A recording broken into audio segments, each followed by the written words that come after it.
Hi friends, welcome to Biology Simplified Tamil. நான் உங்க Senthilnathan.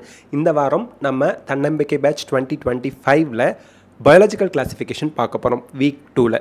Biological கிளாசிஃபிகேஷனை பொறுத்த வரைக்கும் அதற்கான NCERT line to line explanation video வந்து நம்ம டிஸ்கிரிப்ஷனில் கொடுத்துருக்கோம். அதை கிளிக் பண்ணி பார்த்து படிச்சிருங்க.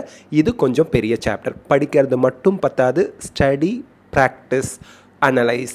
ஸோ படிக்கணும், ப்ராக்டிஸ் பண்ணணும். ப்ராக்டிஸ் பண்ணதுக்கப்புறம் நம்ம எங்கெல்லாம் தப்பு பண்ணுறோம் அப்படிங்கிறத அனலைஸ் பண்ணும்போது தான் நம்ம அந்த சாப்டரில் எப்படி கொஷின் கேட்டாலும் கரெக்டாக ஆன்சர் பண்ண முடியும் அப்படிங்கிறத நம்ம புரிஞ்சுக்கணும்.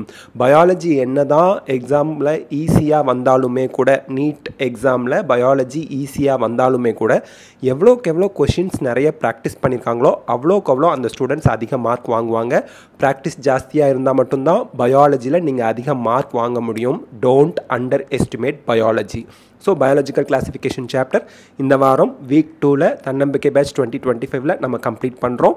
கம்மிங் ஃப்ரைடே நைட் 8:30 PM நமக்கு மென்டி குவிஸ் ஆன் பயாலஜிக்கல் கிளாசிஃபிகேஷன் இருக்கும், based on NCERT lines only. So நல்லா படிங்க, நிறைய ப்ராக்டிஸ் பண்ணுங்கள். ஹாப்பி